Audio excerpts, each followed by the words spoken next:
Welcome to Spotlight New England. I'm one of your hosts, Audrey McClellan. And I'm Ashley Erling, and we've been talking about it. We're in our, red, white, and blues. Blues on, some reds. Yes. It's go time. It is finally go time. I'm so excited, though, about it, Yeah. I mean, it really, and Ashley's birthday is July 4th, so I always say you have the best birthday ever. I do. I really do have the best birthday ever. I cannot dispute that. It's just always fun. Everybody celebrates with you. It is, and even if you do nothing, it's just like people are usually, off from work and you could just hang out. Right. So like it's just nice. Even if you just sat at home or went to the beach or whatever, like people are around and it's just like a fun vibe. I never thought of that, Ash. You always, regardless of almost what you did, you'd always have your birthday off of work. Well, I always take it off. But still, like, in the past I've had, in the past I've had to work holidays a lot. Unless you're like low man on the totem pole. Right. These days, yes. She's not anymore. And I'm even taking an extra day off. She should. Why not? You deserve it. But I was looking up some facts because it's fun for everyone on July 4th, right? So I was looking into what people are kind of doing and spending their money on. So this was kind of a survey a little bit more about how, like, where people spend their money for the 4th of July. Not surprisingly, the biggest amount spent was on food. I mean, I understand that. I think 4th of July is a food holiday, personally. Alcohol and fireworks. Those were the top three things. Those are the top three. That makes sense. Yeah, the alcohol, definitely. Fireworks, absolutely. Yeah, and I assume that includes sparklers. Yeah, and stuff like I love that. those sparklers. You have to have sparklers. It's not a 4th of July. It's a big kind of like road trip holiday. They said that that's like what most people do is road trips. Biggest U.S. destinations are Orlando, Seattle, New York, and Anchorage. Anchorage, Alaska. Yeah. Okay. Top international though. I mean, maybe you can get a deal going internationally on the 4th of July because I guess you could. Why? Where are the top spots? Vancouver, Rome, and Paris. I was gonna say, I bet Paris has to be always one of them, right? Paris. Best travel times, mornings, blah blah. So food though was the biggest thing that people spent money on. So that's 83% of people were going to be spending money on food, and then hot dogs. That's the number one. Here's the number thing. 150 million hot dogs consumed each July. 150 million. Yeah. Every July. So I was going to ask you though, like, do you guys do like picnic cookout or do you do like lobster rolls? Oh, I wish we did lobster rolls. What do you guys do? Because you do the Bristol thing. It's the Bristol Parade weekend. It's a big deal in Bristol, but it's really a big deal everywhere. This is the wild. Oldest continuous running 4th of July celebration, yes, right? That is it. Oh, red, white, right there. and blue stripes down Main Street. Oh, I wonder if you'll see us. Oh, no, that's not my parents. That's where they are. No, so my parents, what they do is they kind of have like a big cookout. So to your point, it's the hot dogs. I love it. It's the hamburgers and cheeseburgers. I feel like, listen, my parents are just like, they love to invite everybody. So clearly a lobster and steak would probably be like money. No, hot dogs, hamburgers. But yeah, we stick to the basics. I'm not surprised. I bet our little house has like a ton of we go through a ton of hot dogs. Remember that line from Legally Blonde? Oh, which, like, makes me want a hot dog real bad. 4th of July. I love it.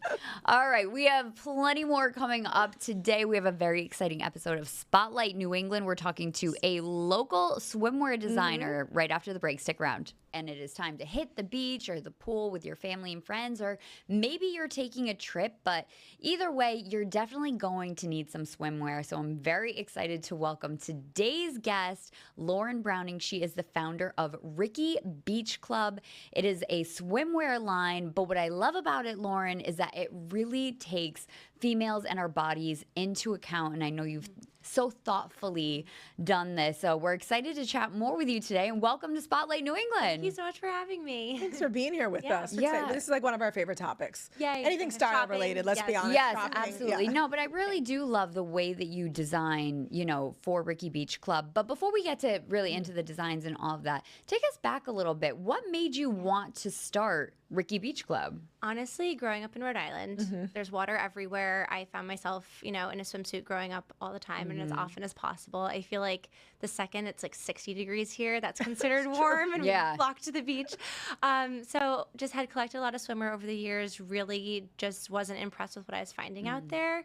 And I felt, passionately about it. I had no background in fashion. I actually started this journey in 2016. So it's been almost 9 years. Wow. But I was working on it for a few years while I was working at my corporate job, and then relaunched last year. So while we're 1 year old, we're also like 9 years old, but it's been such a journey and it's been so fun.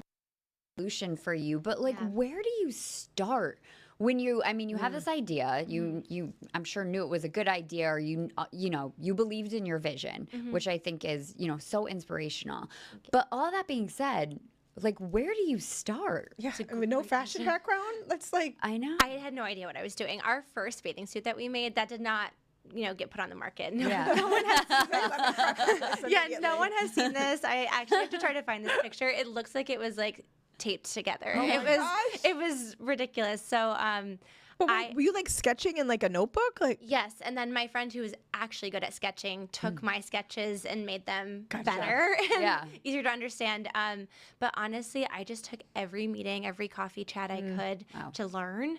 And over the years met amazing people. I've worked with 5 different manufacturers. I love my manufacturer now. She is amazing. She's based in Colombia. We chat every day. She has an amazing team. And she helps bring my vision to life. Like, I'll send her mood boards, I'll send her ideas, I'll say, like, I really like this strap, but I like this closure, and I like this cup. So we really make our own original designs. And you really have, like, you know, like you said, you know, kind of like rebranded, so to speak, right? But when you started out, like, where you are now, are you surprised as to how far you've come in this amount of time? I really am. I feel like we were moving really slowly at first, but very intentionally. I didn't want to rush anything.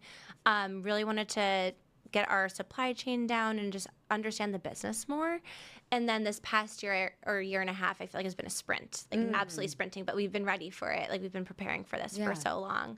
What changed in the past, you know, couple of years that kind of now has propelled you forward so much? Because I did start to see you, you know, on Instagram kind of like coming up more, but not just through you, because I obviously follow you, but like coming through other things, like through collaborations and things like that. So like, what do you think changed? Was it luck? Was it your business model? Was it the design? Like, what do you think kind of now gave it its moment? I feel like I finally gave myself a chance. So I quit my full-time job. I went to business school because I'm so risk averse and like, I need to have something to fall back on.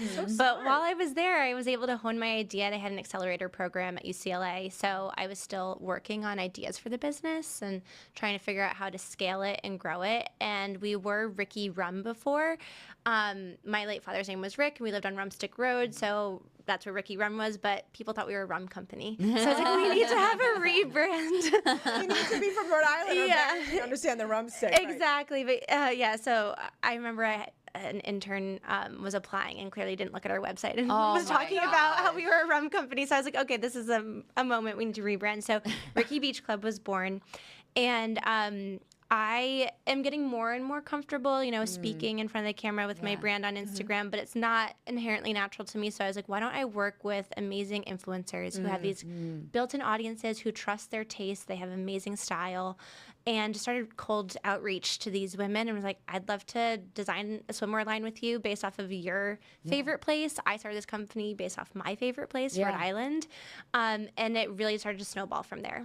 And sorry. No, go ahead. Like, what did it feel like? Because I mean, I know probably like on the influencer side, when you get that first like yes from a brand, but how does it feel like from the brand side to get that first yes from an influencer really that you really wanted to like collaborate with? Like, what did that feel like? It was. Can you share who it was? Indescribable. Yeah. So our first collabs last year were with Natalie Simpkins. Yeah. And we worked with her again this year. She's an absolute angel, loved working with her. And everyone we worked with last year was amazing. Katie Sands, she has a great following. She's based in New York City. Karen Coleman. We worked with the Blondies crew out of Newport. Yes. Yeah, a woman named Farmy who's a surfer out in Rockaway. Who am I forgetting? People were really excited about this. They were. I was surprised. I mean, we got a lot of no answers. You know, of course that goes with it. But the fact that people said yes was huge. And I don't know why someone would say no. I mean, some people don't even check their DMs or some people. Which is tough. And a lot of time you're getting in touch with people's teams and they are looking for a more traditional payout. Like, obviously I was like, you know, we have to do this on like a rev share basis. I can't guarantee anything because like, we're brand new. But the women who did take a chance on us. It was so exciting. It was such a dopamine hit. I was like, okay, we can do this. And it helped build our credibility. And yeah, no, it That was was just such a really smart, it's like, how like You're great right. I business was move gonna to say, make. I Thank think you. that it is a smart business move, but it's also just like pleasant and organic for people who are following you or following them, because that really is so much of, we were talking about this the other day, Audrey, social media, where at least for us, and I think a lot of people, where we shop, like where we're looking for like inspiration for what we're gonna wear. We're gonna go to the beach, you know. So to see collaborations like that and within your own social media, I think just makes so much sense, and I enjoy consuming that content. Right. Well, that's another thing I saw in like the industry, was that influencer and brand relationships were being really transactional. So I, as a consumer, was starting to question, do they like this product, or are they just like hawking it because they're getting paid, or they're getting a higher commission this week? So this gives them ownership over their own designs, over their own ideas. And it's like, no,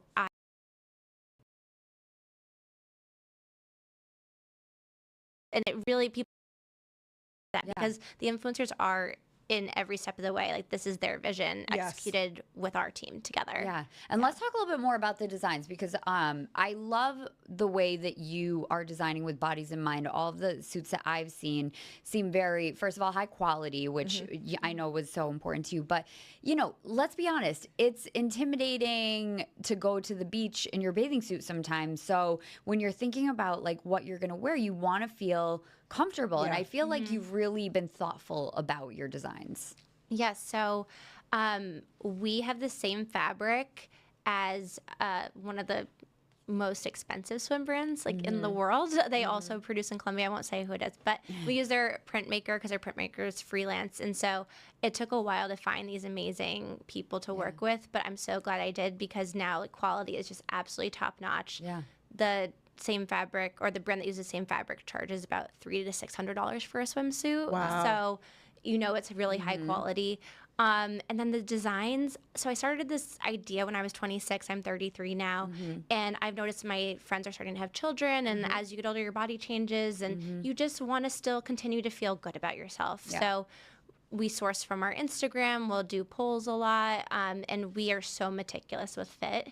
The first round of, or like the first sample goes through about like 7 rounds before it's perfected. Like we won't just put anything out there. We won't rush anything. And I love what you said when you were on the road show this morning with Ashley, that because I had never thought about it this way. Like when you put on a swimsuit, it's usually to go make a memory, or it's for a reason. You're either with your family or your friends, and I never thought about it like that before. But you're so right, and you want to feel beautiful. The last thing you want to be thinking about is how, like, oh no, like is this falling? Like, how do you know? Like, exactly. Like you want to feel confident. You're on vacation. You're on a boat. You're at the beach. You're with your friends. Right. Like you want to participate. Yes. It really broke my heart. Like when I was looking into this and doing research, learning that so many women find swimmer to be such a negative experience. I think it was like upwards of 80% of women. I would say dread it is, They personally. They find it dreadful. Like how awful is that? Dreadful.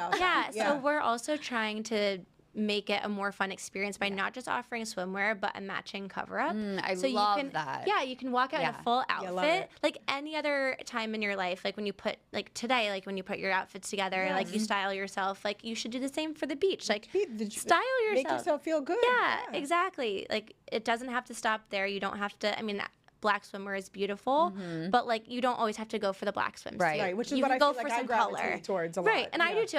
We all have it in our closet. It's great to have in the rotation, but like go for that fun printer color and the matching beach pants or the sarong, and it just like when we do pop-ups and I see people put on the full look, like if they only choose a bathing suit, I'm like, take this with you too, just so you can see it together.